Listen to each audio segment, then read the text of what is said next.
Hello, everyone, and welcome to another episode of the All Elite Cast here on the 5-Star Network. I am your host, Scott Edwards, and with me is none other than the one, the only 6-Star. How are we on this fine Wednesday evening? We're doing great because you know what we got to see tonight on the Wednesdays? What you can only see, let's not talk about that yet. What you can only see on Wednesdays, you get to see the greatest professional wrestler of all time and the god of professional wrestling wrestling the same night. Again. Wait a minute.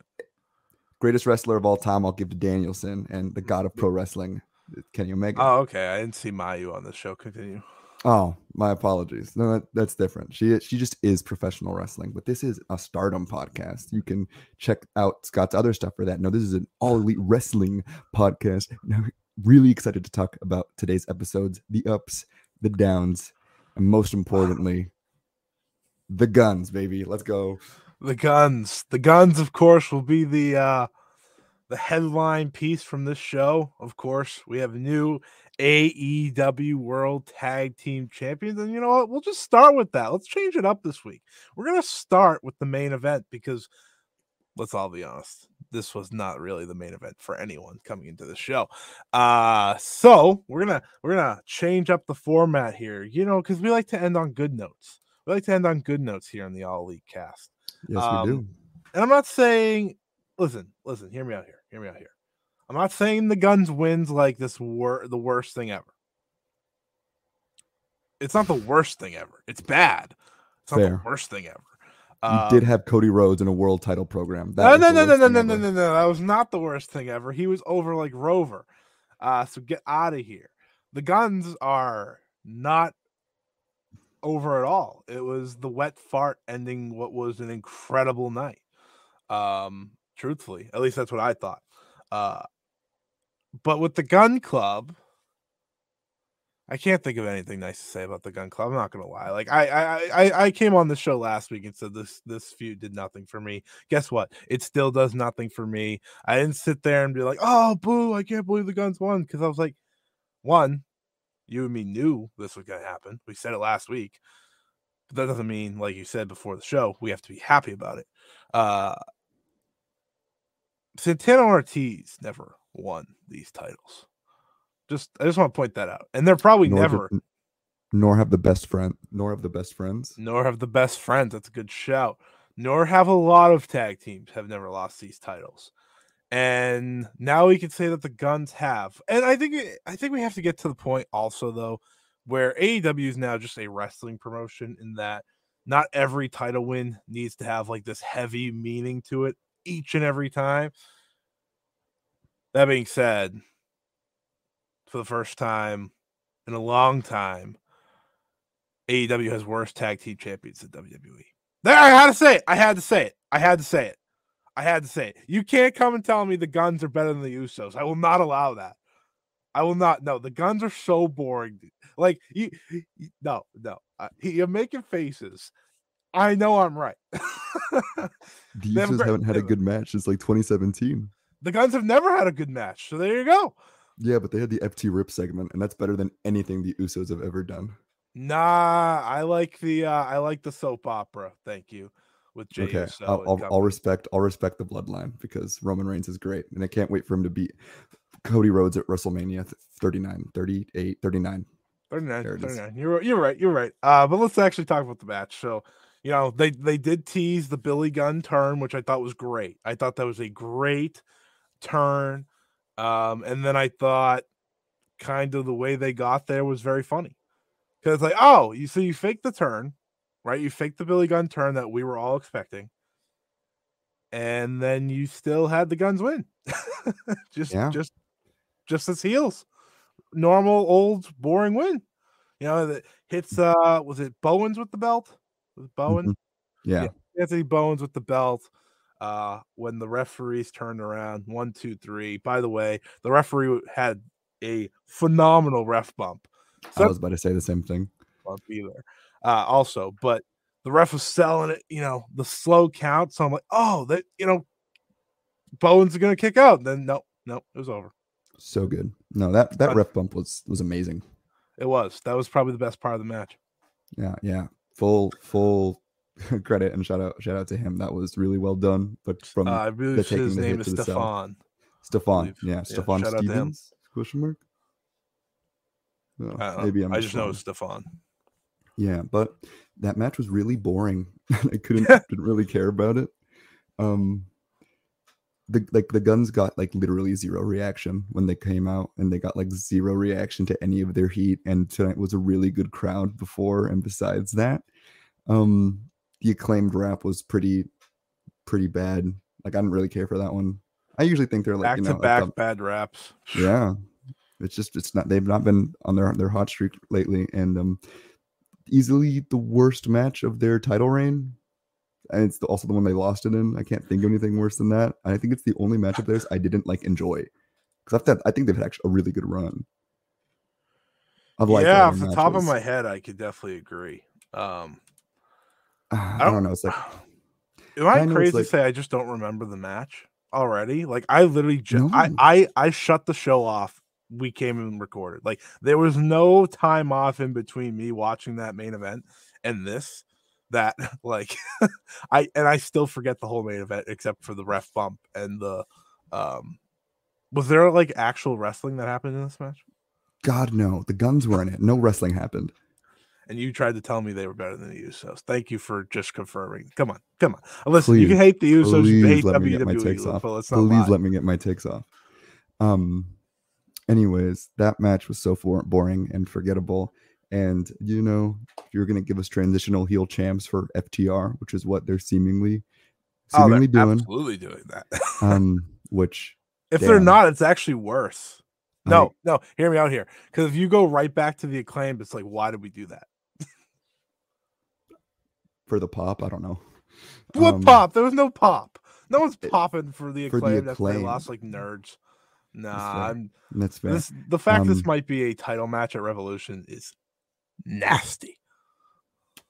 I mean, I was always of the idea that it was going to be the Revolution tag title match.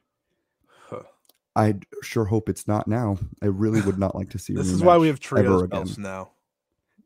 And here's where I was getting into next, is that the trios belts are the top tag belts in the division, like in AEW, which I'll agree with that sentiment. Except shout out 7-Up. Sorry, had to pay my respect and deny.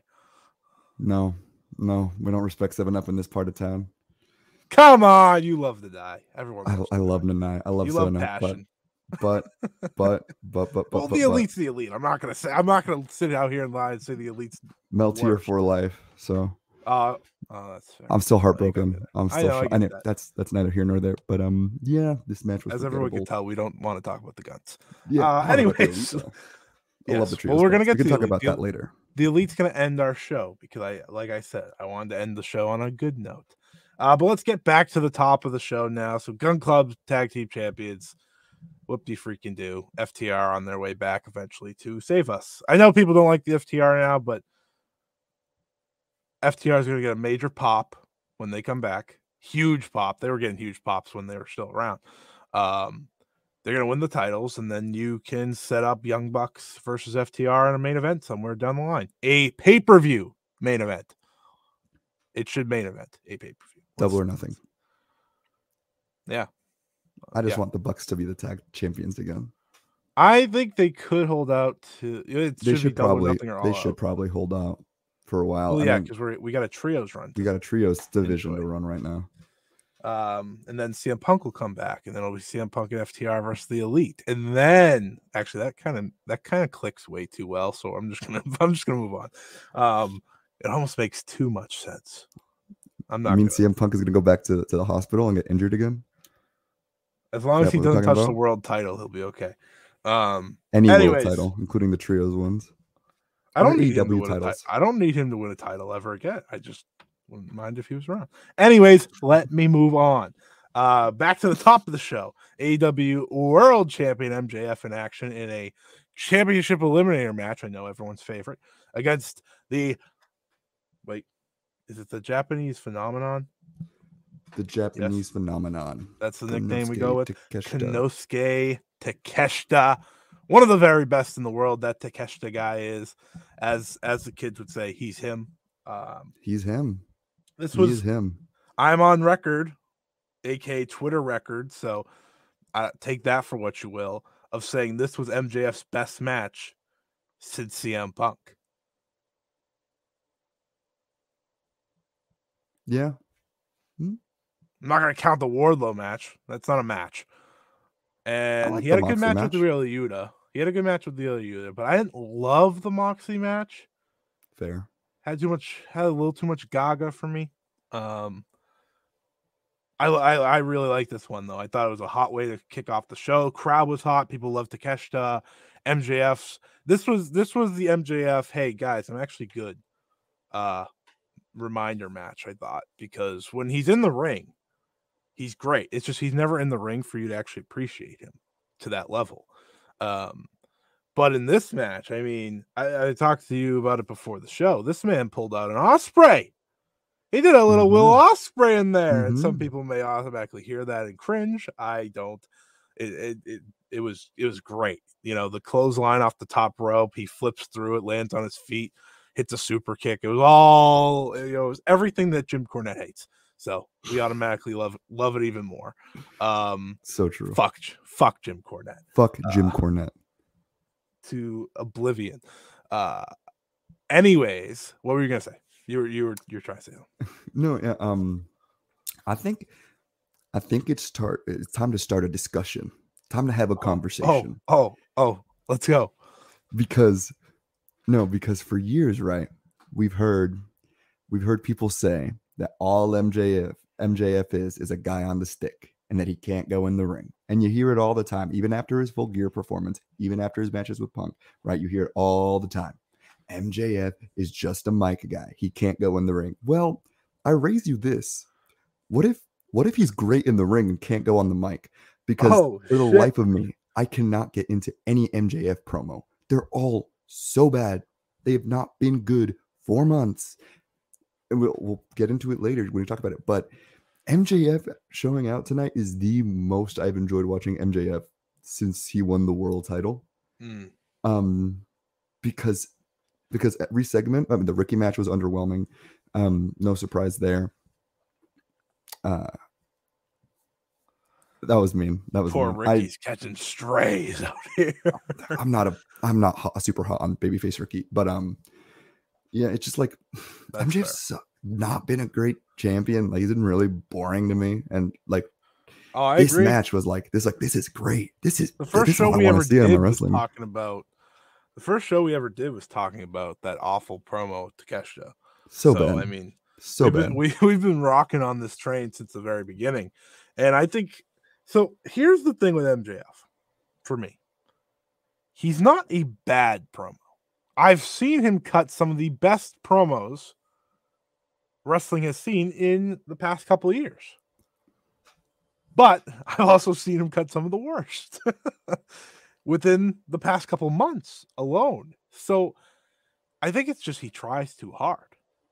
And hear me out here. This is coming from someone that loves this guy. He has a lot of Cody Rhodes to him. Because underwhelming, dude, like, come on. That's not what I'm saying. But in all seriousness, I know, I'm so sorry. when Cody Rhodes got to his worst in AEW, every promo kind of just felt unnecessary, ridiculous, over the top, too much. He can still go in the ring most of the time, but his promos were just too much and people were annoyed by it by the end, right?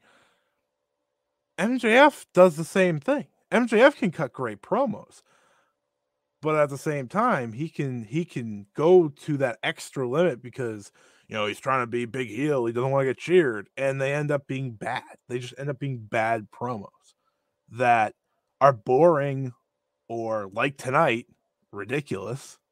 Like, tonight's reminded me of Cody, because I was like, this promo, this has nothing to do with anything we're talking about here. This is just you trying to be creative, and it's actually awful.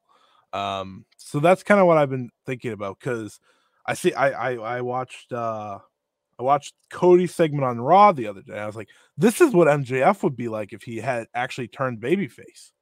He would have been great in that role, but he didn't. So now he's trying really hard to stay heel, much like Cody tried to really hard to stay babyface in AEW. It's the same situation to me, just reverse roles.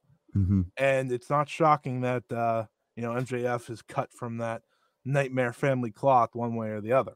But the match itself, big credit to Koyosuke Takeshita. This guy can't miss. He goes out there every single time and delivers. I thought the way the match ended was actually great because, he worked on that arm early, so it made Takeshita look weak, which works out to me.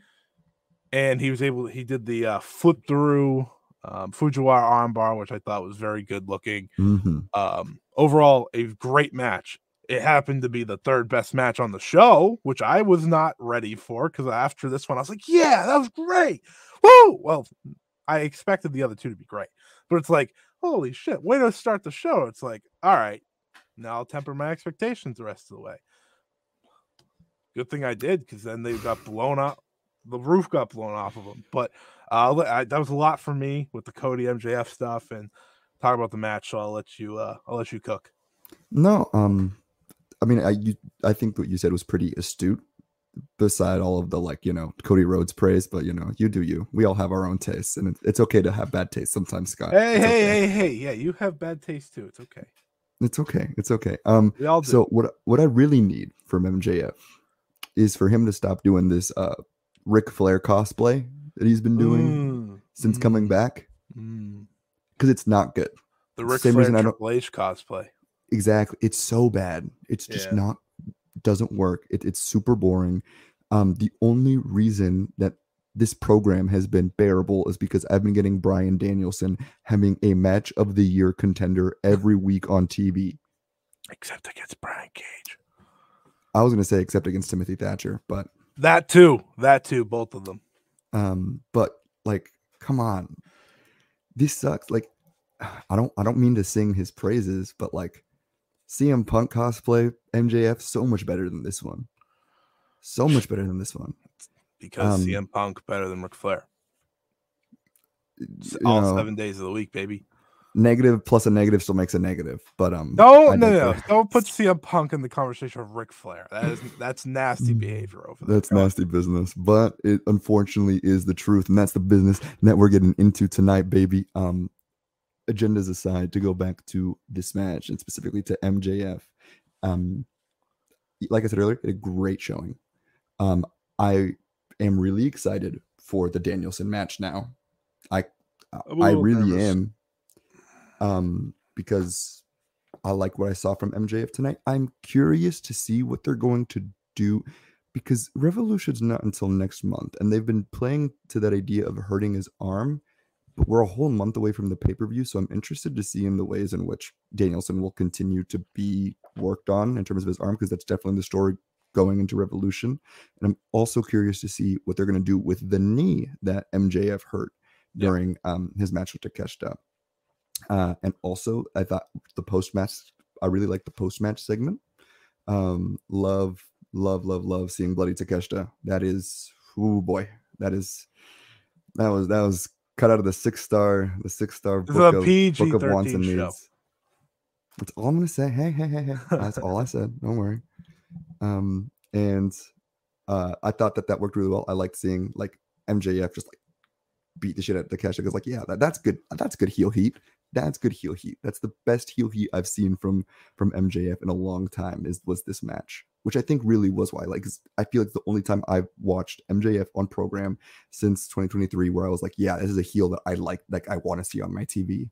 And then he started talking, which is just the story, isn't it? It's just the story. And then Danielson came out, which is great. I thought they were going to go into the Danielson Roosh match, but they didn't.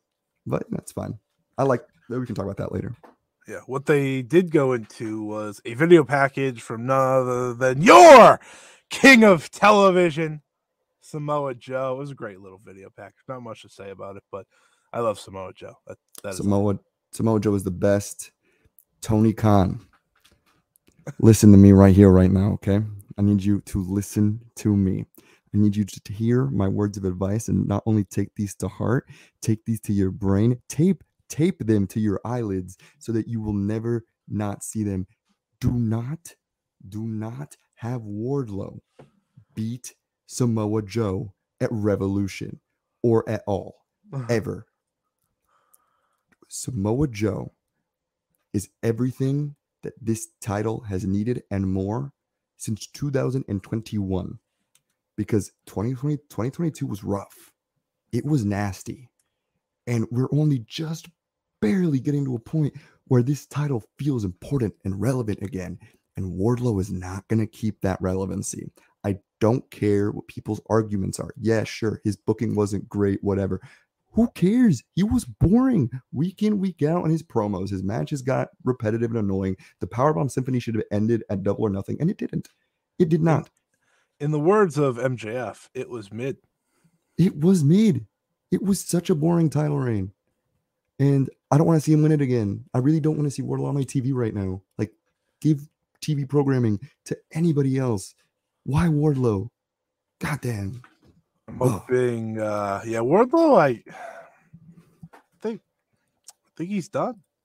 I think we can wrap him up, send him out. You know, maybe bring him back as a heel somewhere down the line. But Wardlow, you're getting sent off to NXT. Anyways, moving on. AEW Women's World Champion Jamie Hayter successfully defeated. Wait. Let me cook for a second. Okay. Let me cook for a second. You know those means like WWE gets this, then AEW gets the NXT gets Wardlow. AEW gets Carmelo Hayes. Let me cook. That's a good one. Let me cook. Could have said like 5 different people, so that was a good one. I know, but I was going with NXT 2.0 people and people who have been active. Obviously, we do like Dragon Mello. Lee. Well, yeah, we're not gonna pick the obvious one. I think that's a good one. Pretty Honestly, they would probably take that trade too. WWE, that is. I hope. Carmelo Hayes is someone I'd love to see beat Samoa Joe. That'd be great. Carmelo Hayes was like the only good name WWE's ever given out. That's actually a good name. Anyways, Jamie Hayter defeated the Bunny in a match that sadly looked like it had to end early after a tough fall for Bad Bunny. Bad Bunny, Jesus Christ. Bad Bunny, baby. Bad Bunny's in the WWE video game, so don't blame me. The Bunny, Allie, whatever you want to call her, she sadly looked like to get hurt, and they went right to the finish after that. We got a Haterade lariat, call it a day. I thought the match was going pretty well, and up until that, I enjoyed the first part before commercial, enjoyed the picture-in-picture, and then it just had to end. So, you know, it stinks because Jamie Hayter's just on such a roll that I think that match could have got to a higher level. Probably would have been the 4th best match on the show if it maybe completed, because I didn't love the gauntlet, didn't love the main event, but it had to end early, so it's okay. Yeah, I would just like to take a second to bask in the fact that I was correct to look forward to this match last week. I'm sad it ended early because, like you said, I was really enjoying the beginning of it. But it's cut short, and I feel bad because the Bunny is like been on the shelf more than she's been in the ring in her time in AEW, which sucks because you don't want to see like a wrestler not be able to wrestle unless it's CM Punk, in which please stay away from my. All right, enough with the CM Punk. No. Here's what we're gonna do. You can't throw shade at CM Punk anymore, and I won't bring up Cody. Those are the new rules. Can I still shade Cody? Yeah, I mean, if it's deserved, but we're not. If I'm not bringing him up, then Cody won't be brought up too much. I'll throw some strays. Let's be honest here. Well, anyways, we have strays to throw at someone else. This is part of this. So Tony Storm and Saraya show up. Saraya says baby girl no less than 75 times, and it goes right through me. I wanted to scream every time she said, baby girl. Like, shut the fuck up. You and Emma need to go back to NXT and have your one good match that people still talk about to this day, as if that was that good at all. Trust me, I rewatched it recently. It wasn't that good. It was about like It's not 3.5 that stars. It's not that good. You jerks. You're not the start of the I'm not doing this with her. Anyways, they beat up Leva Bates, who I was shocked to learn was still employed, and still a librarian, by the way. The fact that she's still a librarian is rattling, or dresses like one. I think she does backstage stuff. That would make sense. I think that's her role. I don't think she wrestles, but I'm still shocked that she was around. Because I haven't heard her name in years. But they beat her up. They do the spray paint thing. They aren't there to make friends. It was bad. It was not good. See, it's funny. I just took a second to bask in my glory, and now I gotta take a second to admit defeat. A few weeks ago, I said on air that I thought heel Toni Storm would be fun, and I was wrong. This is not good. At least not this version of heel wrestling match wise. That's what Toni Storm's good at. She's not great. Yeah, she's not a promo. Like, she's never been a great promo. And not everyone can be Jamie Hayter. But it's just Toni is just Tony's like the second. My problem is she's playing second fiddle to Paige. Saraya, whatever the hell. Don't get it twisted.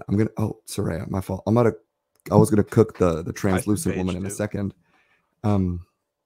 It's a shame that Toni Storm, who was like on a super hot run, easily like one of the hottest stars in the women's division before all of this, and still currently is like you said, playing second fiddle to Saraya, and also like Sheeta, by the way. She's part of the story. She's just nowhere to be found. That's a great question. She's not in Japan. I know that. Give me Sheeta. Why do I have to see Saraya? I think she was on the cruise, but I think everyone's back from the cruise, so that's not. I mean, Jericho was on Dynamite tonight, so yeah, so everyone's back from the cruise. Everyone's back from the cruise.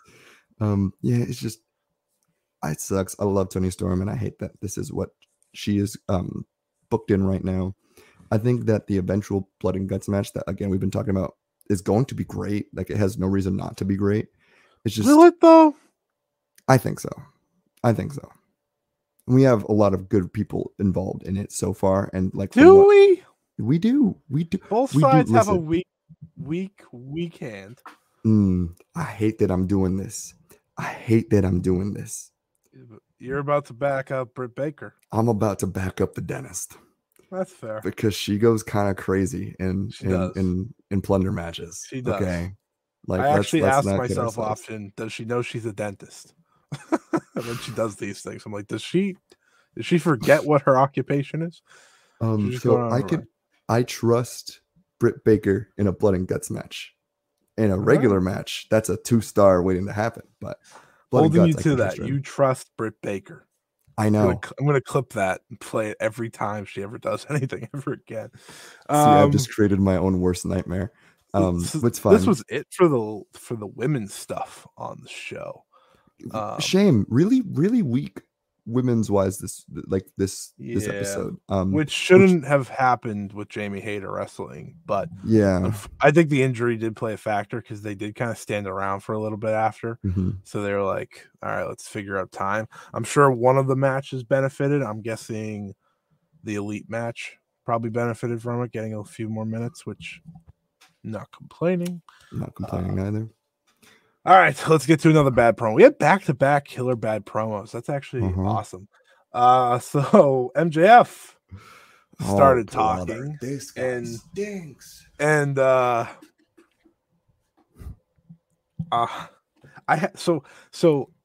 me explain my situation. I was texting someone on my phone, and I started hearing something about like him getting head in the car. And I was like, what the fuck? Because I missed the first part. I was like, what the hell is this promo? So I go back and I watch it through, and I'm like, oh, this is bad. And as you said, this guy stinks. Like, this guy fucking stinks. It was bad. Like the promo, for those who didn't watch or don't want to watch it, I'm sure some people skip MJF promos by now. It was him talking about facing adversity ahead of the Danielson Roosh match, saying, first time I faced adversity, I was going to junior prom, and they got in a car. Him and his date got in a car crash, and he had a lot of speeding tickets, and if he got one more, he'd lose his license. So after they crashed, he switched seats with his girlfriend so that he wouldn't get the ticket. That was the story. Yeah, and then he was like, "Yo, when there's winners and there's losers, and I'm a winner, and I'm going to shoot myself." It was a really bad promo. Like this was so with MJF, when he has bad promos, it usually just means he's off. This was actually a bad promo. Like this was just nothing about this was ever good. It was really bad. This was actively terrible, like wrestling TV. Like this was This was an egregious segment. Like honestly, from beginning to end, I was like, "This. There's no way this is gonna be good. Like there's just no way."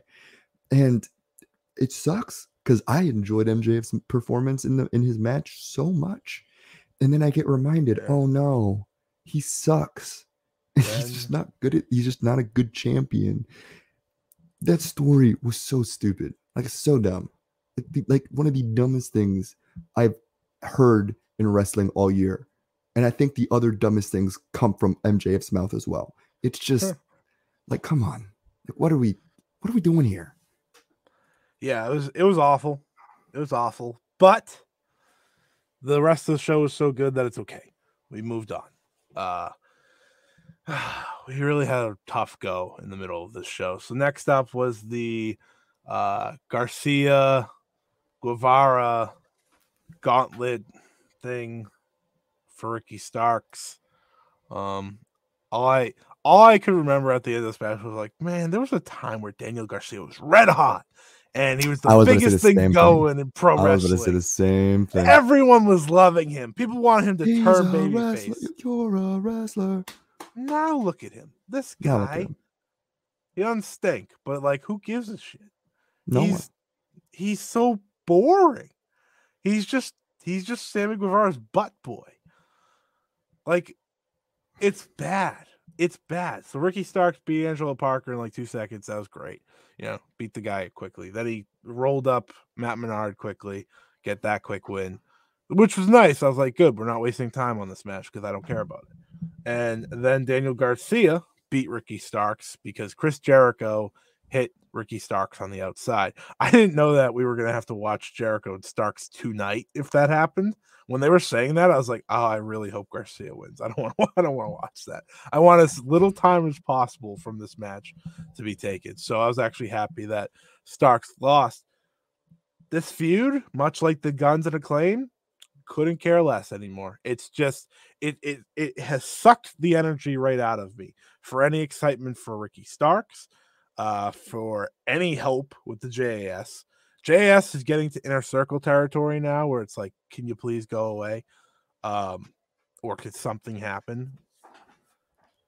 It was bad. Almost everything about this was bad. It accomplished literally nothing. It was a rough go around. I expressed this to you last week, I believe. I was not looking forward to this match, like, at all. Ricky Starks hasn't been clicking for me as a babyface, like, at all since probably at some point before Full Gear. Probably with stuff to do with Hobbs, to be honest, is what killed babyface Ricky for me. The JAS was so good like a year ago, a little over under a year ago. So good. I loved it. And now, like you said, we're getting to this point where it's like, I don't want you around right now. I really don't. It's a shame. It's a shame. I still love Jericho. I still think the JAS is better than the Inner Circle. But a big but is that I really have, there's nothing that makes me want to watch any part of this program at all on weekly television. First off, right, it makes like 0 sense. Yeah. 0 sense. Ricky got the win, and then Jericho kept attacking him because he wanted a win back, but won't face him in a singles match. I mean, I guess he got the tag match win back, but I was like Ricky, what is your motivation, man? Babyface Fire, bro. This is so dumb. This is so stupid. It sucks because I like Ricky Starks. I think Ricky Starks has a lot going for him. He's a good promo. I thought the MJF promo that he had was great. That's the last time I cared about I think Babyface Ricky. At times his matches can leave you underwhelmed, and I don't think it's his fault. I just think it's the roster he's on. Like, I'm not, and I'll explain. The roster is so good in ring wise, and we saw it in the 2 matches that followed this, that it's hard for someone who is more so on the mic great than in the ring great. And he's not a bad wrestler. I had some comparisons, but I'm going to save it. I don't want to get yelled at. No. This is safe space. No. He reminds me of LA Knight a little bit. And for anyone that watches LA Knight's a great promo. But when the bell rings, it's like, all right, he's an average guy. You know, he's not gonna have a bad match. He's not gonna pull a Miz in there, but he's also not gonna put on like a match of the year. He just doesn't have that potential. I think Ricky's better in the ring than LA Knight. Yeah, but they're similar guys. No, I think that's a very strong comparison. I think my point is, the nail on the head. Ricky Starks would probably succeed if he ever switched brands, switch companies, which isn't out of the picture. Seeing that Cody's there, just saying. I mean, listen, less Nightmare Factory and my AEW, sign me the fuck up. That is good quality content for me. Please give me less of that. Give me more Lucha Libre shit. More Lucha Libre, or more Joshi. I'll take more Joshi. As long as they're not poaching people that I like. Yes. So true. It's a difficult game to balance. I've balanced it for a few years now. I think they've actually hit the perfect medium, which is bring people I like in, but also let them go back. Go back. Anyways, let's move on. Fuck Tej. Everyone, you can check out the Watch Tej podcast here at the 5-Star Network. Everyone should go watch Tej because the podcast is great, run by a great group of people. Fuck Tej. All right, so let's get to what was not only the match of the night, but we have to talk about the whole combination. So Bryan Danielson's checking on Konosuke Takeshita, because he cares about Konosuke Takeshita more than the Blackpool Combat Club, because Takeshita's actually there for him, unlike them. And that's his fault, by the way. Correct. But it's also the truth. Renee's in there, they're talking, door shuts, and you hear Jose, the assistant, yell something. I don't remember what it was. Door's locked, and it's like, uh-oh. And then you hear Rush's music come out. Rush walking down the ring, cool as hell because he's Rush. By the way, Rush is such a great name. I just want to appreciate that. It's so good.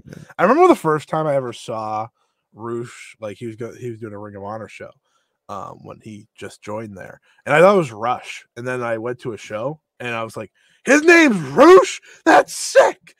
Anyway, so beast. I think I saw him squash Dalton Castle, which was awesome.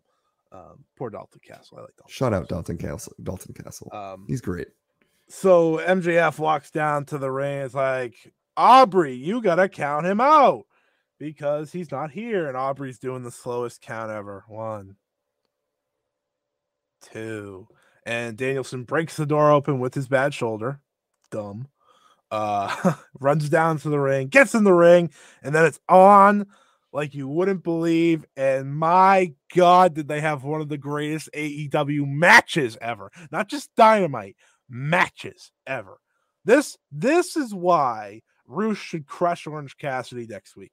This is why Rush is him. This is why you sign a man like Rush. I know Rush has been a guy that, he may not always want to lose. Who wants to lose? He loves the sport of pro wrestling. He ain't a loser. I appreciate that. But when this man plays ball, not many are better than Rush. He is. Listen, you in AEW, to me, You have 3 perfect top heels. You have MJF, the stereotypical heel. You have Roosh, who's just this badass who'll cheat a little, but he'll also just beat the crap out of you. And you got my man Swerve. Those can be your 3 top heels for the next few years, let alone right now. And Roosh went out there and showed you why. Him and Danielson beat the ever-living crap out of each other for it had to be nearly 20 minutes. It was so good. You know, Roosh bloodies Danielson, and then there is this belly to belly off the apron where not only does that look great, but Danielson's blood splatters onto the camera, and I'm just so beast. That was so beast. Oh my fucking god! It was unreal, and then the rest of the match happened. That's the crazy part. That was before the commercial. Like that was all before the commercial, and then the rest of the match happened. They are chopping each other, punching each other, slapping each other in the face. Everything you could ask for. You know, Roosh, he's so impactful with his moves that I think that's why he's so great, right? Nothing he hits looks cheap. Mm-mm. And that's what Danielson does too. Nothing he hits looks cheap. So seeing these two go head to head, this to me was like almost in a lot of ways the level up even from a Joe Darby, because it was a lot of that story where the heel dominates, but you get that big baby face win that you want at the end. Bryan Danielson as a baby face is untouchable, folks. Yeah. Like greatest yes. baby face of all time. Is he a great heel? Absolutely. He's a great heel.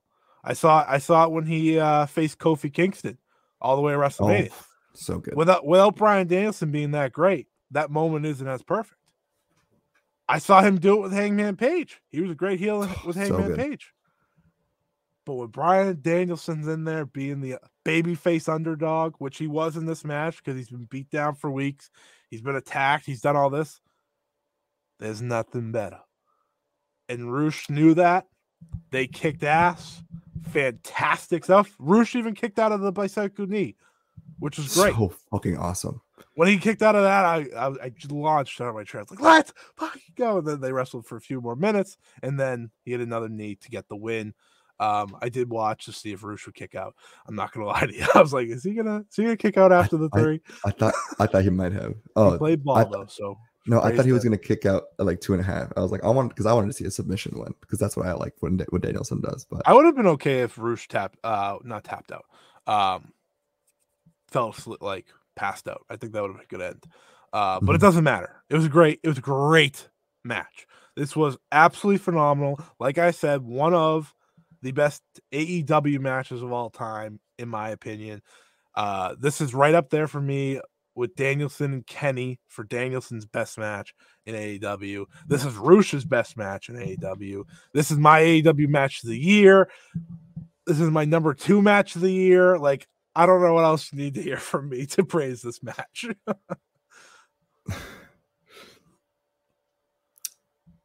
This shit was real graps.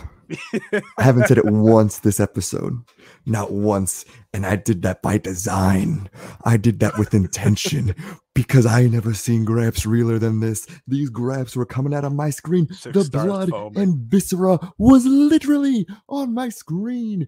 That's how real these graps were. I could feel the sweat, the blood, the pressure, the intensity, and most importantly, I could feel it in my heart. I can feel it in my soul.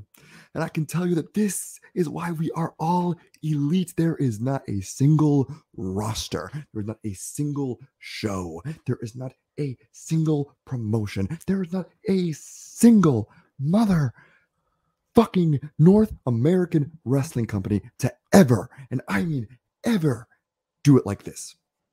Ever. This is a match. This is a match that could quite literally be match of the year, and we are getting it on free weekly television. We got to see Roosh and Danielson have what I truly believe to be the best AEW match of the year on free television, and most importantly, again, one of the best matches in Danielson's AEW run. But and then you take that to the idea if it's one of his best in his AEW run, it's one of the best matches in Danielson's career catalog on free television. Danielson is giving us these generational talent performances, and we've obviously now 10 years out from WrestleMania 30 just about, and we're still seeing the greatest babyface to ever fucking do it, doing it weekly after he's already proven himself and shown himself to be world champion material, to be one of the biggest draws in wrestling. And yet here we are, still gripping our seats, still on the edge of our chairs, still thinking, oh man, he is getting the life kicked out of him. He's getting the shit beat out of it. He can lose. Like, I never doubted in my mind he would win, but he makes you feel that. And oh my God, listen, they say, when you get an opportunity, you got to take the bull by the horns, right? Roosh did more than take the fucking horns, bro. He took the head. He took the whole fucking animal. He is him, bro. He is not just that dog. He is not just that bull. He's mother fucking Roosh, baby. Untouchable. Roosh. He's a beast, dude. He got brought in by Andrade and is now in Andrade's position, doing better than Andrade ever did in that position. Like, sadly what? True. Roosh is undeniably, much like Takeshita, much like Bandito, much like, again, these international talents that we brought in, that we are seeing on weekly television, is undeniable, unlike a certain American Nightmare. He's so good, and I loved this performance. It was easily, like you said, Roosh's best match in AEW, and I cannot wait to see what they do with Roosh. I think even more than what's happening with Danielson and MJF, I am so invested in what they're doing with Roosh. I'm having Roosh beat Orange Cassidy in less than 5 minutes. That's what I'm doing at this point. Then you can build. I think you can build Roosh. I think you can build the Takeshita Roosh in time, because we're talking about how the Guns won the titles to be transitional champions. I don't think Roosh would be a transitional champion because you give him a few months. I don't think Takeshita needs to have a title immediately to keep mattering. I think we're in the midst of his story anyways. And I'm hoping we get a tag match, maybe MJF and Roosh versus Takeshita and Danielson. Maybe. We're cooking right now. We're cooking the grease. Hear me out here.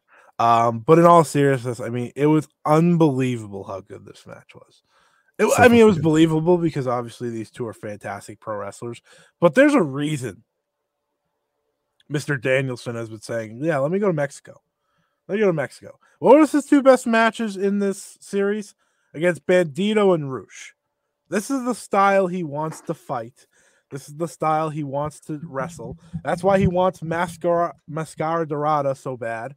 It's why he wants all these people. Gritty, violent lucha libre, like technical lucha libre, is so good. It's, in my opinion, the best style in the world. Besides for like Joshi. Roosh just has his own style. Like, he's got the lucha going. He's got the brawl. Like, he's got that lucha brawler style, obviously. But he's just so violent. He's just so violent. He's so good. He's so good. Just a phenomenal match. Now, give me Danielson and Penta. Give me Danielson and Phoenix. Give me Danielson and Vikingo. Give me Danielson versus every luchador there is. Please. Just a phenomenal match. Like I said, one of the best AEW matches of all time. AEW match of the year. Good luck, Revolution. You're probably not topping it. I still have hope for Hangman Mox 4. Yeah, that's gonna be that's probably your best shot. Whatever that match ends up being is probably our best shot at topping what this is. I don't think this isn't going to be touched for a while.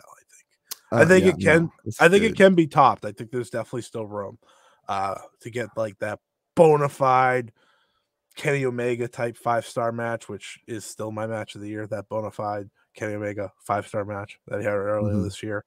But if he does that in AEW, we'll have to wait and see. It's only February. We're 8 days into February. So there's a lot. This is such a good week. I am very happy with those 3 matches, the 3 matches that we got of the quality that we did. Yeah. God, Roosh and Danielson. I mean, just like wrap it up because we talked about it for a while because it's a great, excellent match. It deserves all the praise. It's just we're gonna close it out right now. We're gonna close it right. It's a great match, and I can't wait to rewatch it tomorrow and again after that. But you know what time it is, Scott? I'm gonna let you start talking while I do my little thing. The Elite defended the AEW Trios titles against AR Fox and Top Flight.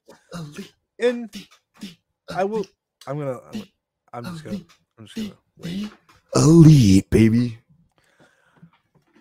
So what I found interesting about this match is that the first part before the commercial is good. Obviously, they go in the commercial. Nothing really happens during the commercial, and then they come back, and it's just insanity from there. You get AR Fox going crazy. What a talent, by the way. We got Top Flight doing Top Flight things. Dante Martin's jumping through the damn ceiling half the time. Darius Martin's just being, what I love about Darius Martin is he's the more stationary guy for Top Flight, but he hits hard. And that's the perfect guy to work with Dante. Like I said a few weeks ago, these two have a chance to be tag team of the year, and this helps them. I mean, yes, the Young Bucks do too, obviously. But I do think Top Flight has that potential already to be great. And this was phenomenal. It was phenomenal. The near falls of maybe new tag team champions. Everyone in El Paso wanted it. I can tell you everyone around the world didn't. I didn't want new champions. I want the Elite to go for another 5, 6, 7 months. Years. Oh, my fault. No, because I want them to break off and do their own thing. Yeah, obviously. And go win more titles. Just let them have every belt on the planet. That's what I'll do. Cook. But it was absolutely everything I think people would hope for when you see these 6 guys. The Fox Flight, as I'm calling them, they are fantastic together. I love this trio. I'm happy that they were like, yeah, let's just put AR Fox with them and see what happens.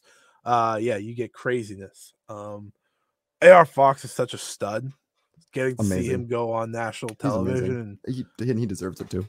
And shine is so cool. I still wish him and Swerve got longer than they did when they had their match, because we know what they can do. Oh yeah, we do with more time. Shout out Lucha Underground. Shout out Killshot and what was AR Fox's name? I'm pissed. I'm so angry. I'm blanking right now. Uh-oh. I'll get it. But you can talk about the match. Yeah. Dante Fox. Yeah. There we go. I'm a big fan of the little things, and seeing Fox Flight. I don't know what we're calling them. I call them Fox Flight. Fox Flight. Seeing Fox Flight come out in matching gear made me happy. I just love synergy like that. It's such a simple detail, but I think it's just so effective. And more than anything, it's like it makes you care about the team even just a little bit more. Even for me subconsciously, because like they feel more like a unit then, especially like a unit like them who've only been on TV together, I think maybe 2 or 3 times. It really helps legitimize them as a team. And this is definitely a slight at the Elite. Please start wearing matching gear again. Please. I need it. It's been too long. But that's besides the point. And that match was great. Oh my God. I was like freaking out. Like I was doing flips while they were doing flips because of how much I loved this match. There were a lot of flips. As per your comment, you're like during picture-in-picture mode, they didn't really do anything. And that's because they're real wrestlers, because they're real workers, because they don't want the people watching at home to miss even a second of good action. I appreciate them. Exactly. They're just doing it for the people at home who aren't fortunate to have a fight feed like me. Jokes aside, as this match was magnificent with that little down period. I really, really, really need AR Fox and Kenny Omega to have a singles match. Like yesterday. So I actually want to ask you this question Because of the way this match ended, which was a roll-up type thing, do you think they just run it back at the pay-per-view? See, that's what I was thinking too, and I was going to ask you the same question. Is I think that's the direction you go. I feel like I don't want the Elite's title reign to end on one hand, but I also don't think if you're trying to heat up the House of Black, they shouldn't lose their first pay-per-view back. Yeah, I don't think it'll be House of Black. I think if anything, it'll be Eddie doing something with them. Yeah, that makes sense. I'd love to see Eddie versus Brody King have pay-per-view match length, but okay, so hear me out here. I think you can do this rematch if you want, or probably do this rematch. I can't think of any other trio that makes sense unless you're bringing in some form of trio like a United Empire. Or something. I was going to say the United Empire, which I doubt they're going to do, but they should. They should for Double or Nothing maybe. But before you give the belts to House of Black, because I'm sure that's where they're probably going to end up. Makes sense. You kind of want to make House of Black matter finally. But I think you can do this match as the trios belt, and then on the pre-show, you could do, or whatever it's called. I don't know what it's called. Kickoff. 0 hour. 0 hour. Yeah, they took that from Ring of Honor. You do Eddie, and then if somehow these two have made up, which I don't know for sure, Santana and Ortiz versus House of Black. But I don't know if they've made up. I don't know, man. Santana kind of bad. I don't want to see him on my screen anymore. I like Santana better than Ortiz. Dude, Santana sucks. He's so bad at wrestling. No, he's not. Dude, yes, he is. Do you not remember that shitter he had with Chris Jericho in the summer? I remember the great match that Jericho and Ortiz had in the summer. I don't remember either of them. Well, the Santana match was bad. Like down. I've seen Santana have good matches by himself. Dude, I have not. Well, watch outside of AEW. I do. I paid for Terminus a year ago, man, to watch Santana. To be fair, no one can actually have good matches in Terminus. So true. I like Santana, but my point, I like Santana and Ortiz as a team because I think they're great together, or they were once upon a time. If it's not that, you need to put Eddie with someone, right? Because that's what this feud is. No, is that not the feud? I don't really know what it is. I haven't really paid attention to it. I'm not gonna lie to you folks. I mean, I don't watch Rampage, so yeah, Rampage's bad. But either way, my whole point is, I think you just run back this match on Revolution. Yeah, back to this match. I'm not talking about the House of Black and Rampage and Santana Ortiz. Back to the Elite. I didn't really talk about Rampage. I know, but like we're talking about the House of Black. We're talking about Rampage and Eddie Kingston. Sadly, please put Eddie Kingston back on Dynamite, please. Give me Eddie Kingston versus Roosh. I was about to say the same thing. I was literally about to say the same thing word for word. Anyways, Elite and Fox Flight Fox, AR Top. AR Fox and Top Flight. AR Fox and Top Flight was such a good match. That fucking AR Fox is insanely suave, smooth wrestler. Like, oh my god, like the way he moves is so fluid, and this does not look real. Like you're not a real person. That spot where he did like 3 just simple, like it was like two regular just jumps over the top rope, and then I think the third one was like the senton or something like that. Like he did the flip on the last one. I can't remember, but it was so cool. It was so they have such great chemistry. They're just a team that works, and the crowd is gonna want to see them succeed. I think that this is a really, really, really, this can be a really important year in the career of Top Flight, and Tony Khan just needs to play his cards right, because this is your next big tag team. Like these are your next big stars.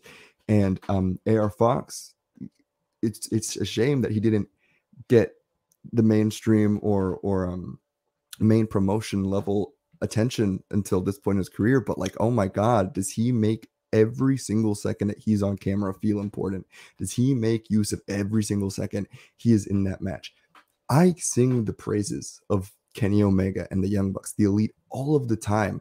But what I took away from this match was, god damn, AR Fox and Top Flight are such fucking amazing wrestlers. Like, they made this match feel so important. And yes, it's a title match, but so it's quote important, right? In kayfabe, but like, it was a match I cared about.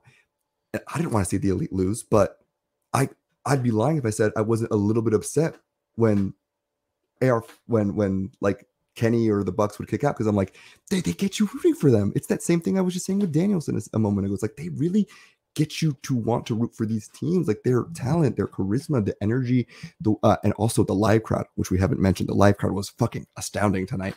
I loved it, dude. It was just such a good match. I love the trios division. That it's quite literally been like a highlight of AEW television since the trios tournament started for All Out. It's so good. The trios titles are beautiful. The Elite are literally the perfect champions. And oh my god, Kenny 2 belts. Oh, mwah, mwah. So I think the reason this match was so great, and I'll just finish it here, is because it was about the challengers and not the Elite. Mm-hmm. If that makes sense. I think that's 100%. Why it was so good. Not saying a match shouldn't be about the Elite. It should, but they allowed their challengers to be the focus point and be the ones that were shining the most.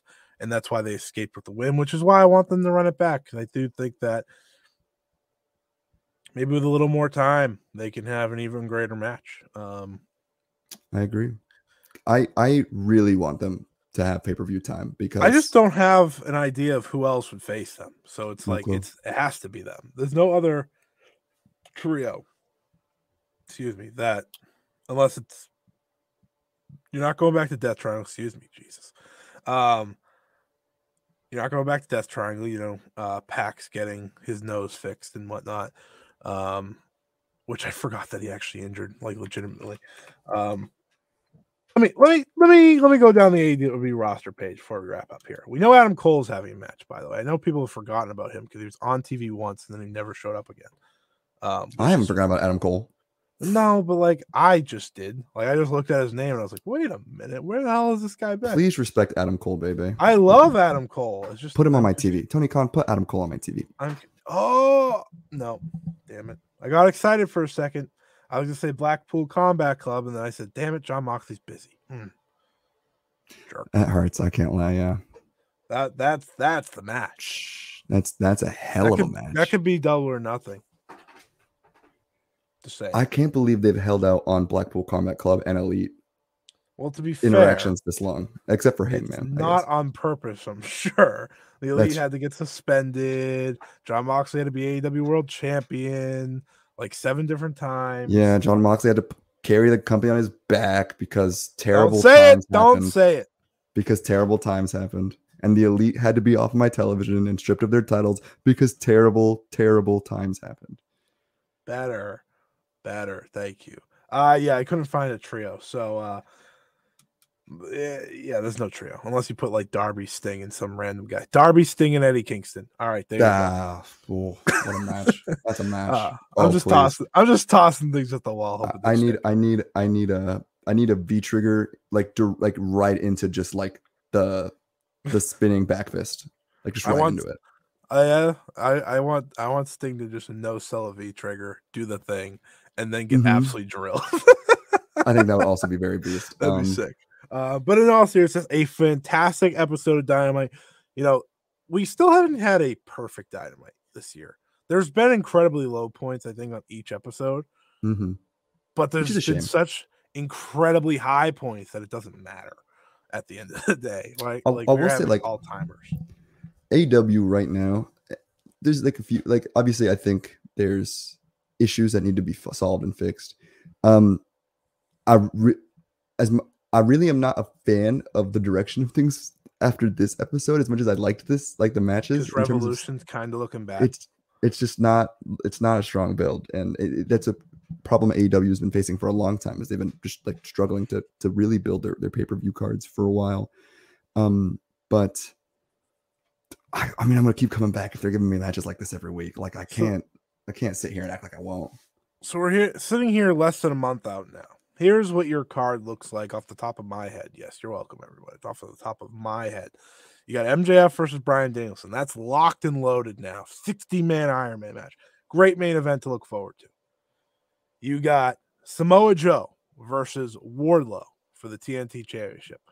Obviously leaves a little to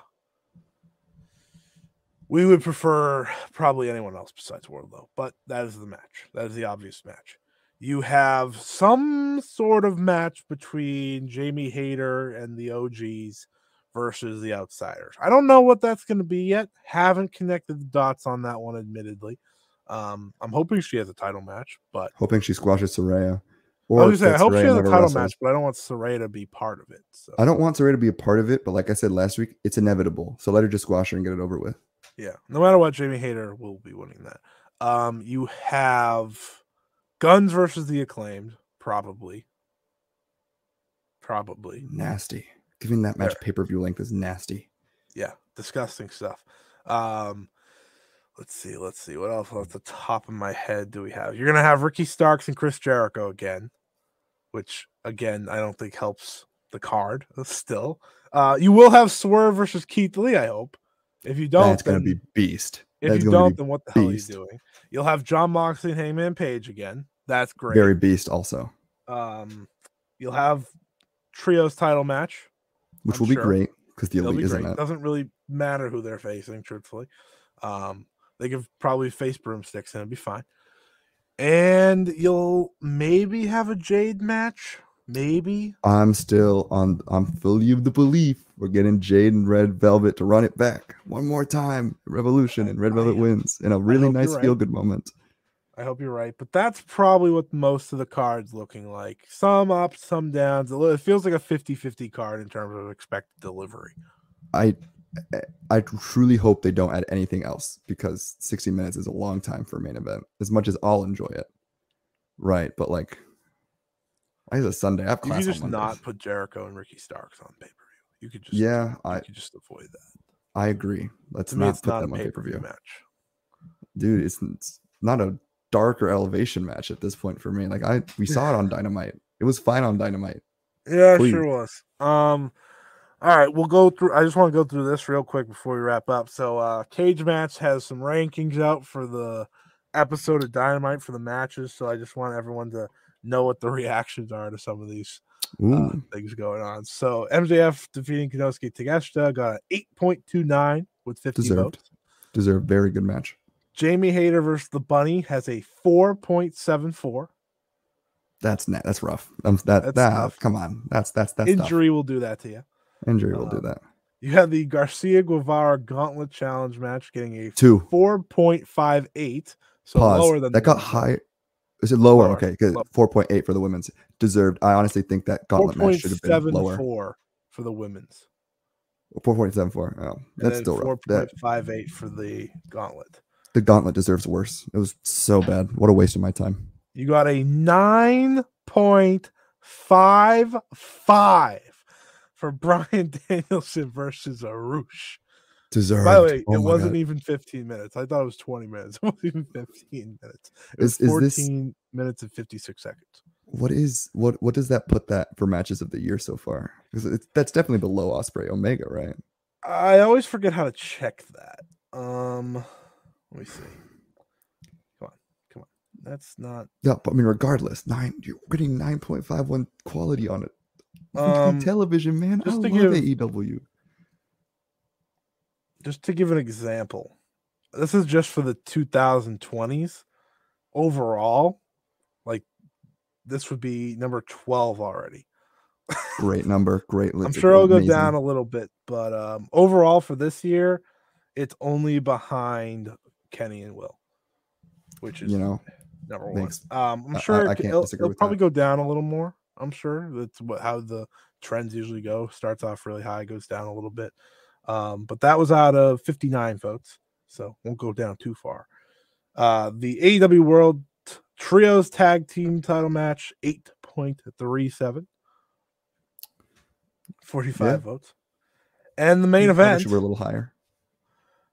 The main event was a 4.82. People are not happy with. It wasn't a good match. It was 10 minutes long. Who knew? The longest 10 fucking minutes of my life, dude. So bad. Did not care for that match. Well, that was the All Elite cast here on the 5-Star Network. If you want to hear more from us, subscribe. Duh. You don't want to miss it. We got a busy couple weeks coming up. We got Go Home, Dynamites to review. We got AEW Revolution show to preview. We'll do that on the same show as the Go Home Dynamite review. We'll give you everything and all you need to for that. We still haven't figured out what we're doing for pay-per-view recordings. We'll figure that out sometime down the road. That's a Revolution week problem, not a exactly. That's not a February 8th problem. Not something I'm thinking about any time soon. 6-Star, do you have anything to plug before we head out? Of course. You can follow me on Twitter at 6stardom. That's the number 6 and stardom, like the greatest promotion on the planet today. 6stardom on Twitter. Obviously, it's going to get plugged by Scott anyways, but I'm going to say it. Please make sure to go to Twitter and follow the 5-Star Network on Twitter. That's at 5-Star Network. And make sure to check out all of our articles and reviews and podcasts on the network and on the site at 5starnetwork.co.co. So that is 5starnetwork.co, spelled out, no numbers. And obviously go watch or listen to every other episode of the All Elite cast because it's only getting better by week. And I'm really happy to still be doing this. And I'm very content with our position. And I'm handing the mic back to you, Scott. Yeah, you heard 6-Star. I don't have to do any of the plugs now. you can just follow me at Scott E Wrestling on Twitter if you don't already. I got limited on my tweets today. I know everyone did. It was a joke. But you can follow me there, get all my wrestling thoughts. Every time I watch matches, every time I do coverage, that's the best way to figure out what I'm doing, by the way, in terms of content, because I never know what I'm doing. I do a lot. But yeah, please make sure to follow us and follow 5-Star Network, most importantly, at 5-Star Network on Twitter. Until next time, for 6-Star, I'm Scott, and this was the All Elite cast. So long.